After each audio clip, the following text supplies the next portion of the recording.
Now, this is quite curious. This is quite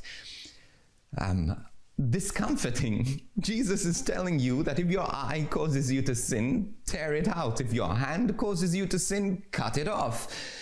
I mean, if this were the case, Christians would be walking around blind and lame, because we all sin. Our eyes cause us to sin. Our hands cause us to sin. Our feet cause us to sin. This is human nature, that we give in to sin. But you see, first of all, we need to understand that Jesus in this time was, rather than being literal, he was being literalist. He was telling us at this moment how serious he is about sin, about how we should stay away from sin. Now, Jesus, in the Jewish tradition, often spoke in the superlative, hyperbole. He often, in a sense, exaggerated things to give us a point. For example, another point, not in this gospel, is when he says it would be easier for a camel to enter into the eye of a needle than for a rich person to get into heaven. Now, what he's saying at this point is that it is really difficult if you don't focus your heart entirely on Jesus. If your wealth is your God, then it's going to be really difficult to get into heaven. And this again is where Jesus is trying to bring out a point and saying, hey, you have to stay away from sin. Why? Why was Jesus so against sin? Sin is fun. Sin is, it gives us a good time. Why would Jesus want to take away our fun? Why would Jesus want us to stay away from sin? First of all, what is sin? Sin is choosing ourselves, choosing our own satisfaction, choosing our own needs before trusting that God would satisfy us. By taking wealth that doesn't belong to us, by doing things to hurt others, by doing things that we know we should do, not doing things that we know we should do, like give to the poor. These things separate us from God. And God, who is a jealous God, doesn't want us to be separated from God. That's one. The second thing is that our sin not only affects you. I can do this because it doesn't hurt anyone. Actually, it does, because your sin affects me and affects everyone, because anyone who is separated from God is breaking the chain that holds us as a community to the love of God. And so this is why God doesn't want us to sin. Let me give you this story. There was this man, and he was driving through, and he was passing this hospital. And as he was passing by the hospital, he saw a lot of scrap metal. He saw a lot of junk, a lot of rubbish, and he wanted to take that junk because he wanted to take the scrap metal to make some money. Now, he was going through a very difficult financial time, so he thought, I'm going to take it, but the gate was locked.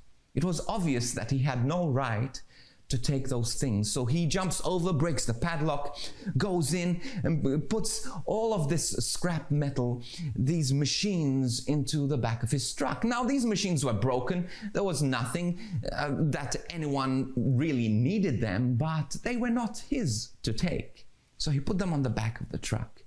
But as he was driving, and the things started to fall apart, and there were, inside this machine, there were little marbles, and the marbles started to come loose, and they were sort of shaking around all over the back of the pickup truck. Eventually, this man takes up the scrap metals, it melts it down and sells the scrap metal, and he makes some money. But those marbles are still in the pickup truck. And his children go into the pickup truck and find these marbles, and they are so excited because they're beautiful, colorful, they're shiny marbles. And so they take them and they add them to their marble collection, and they are excited, and people around them, the other school friends, are thinking, whoa, these are amazing marbles, can I exchange them for mine? And so they started to exchange them amongst the community. But slowly, people started to notice that the children in the community were getting sick. Even the man who stole the scrap metal was getting sick. People were vomiting, people were losing their hair, people were getting rashes on their skin, and they didn't know why. Well, what actually happened was the machine that the man took was an old X-ray machine, and those marbles were full of radiation. And the children started playing with them, sharing them amongst the community, and the whole community, without even knowing, started to be affected by this man's action. Now, eventually, people started to get sick, people started to die. Now, why am I saying this? Because this is what sin does. It might be small, but God knows. We need to trust that God knows, that God wants us to stay away from sin, not because it's going to affect him. It doesn't affect God. It affects us. It affects our relationship with God. And our sin also, as harmless as it may seem, also affects the community. So let's do our best.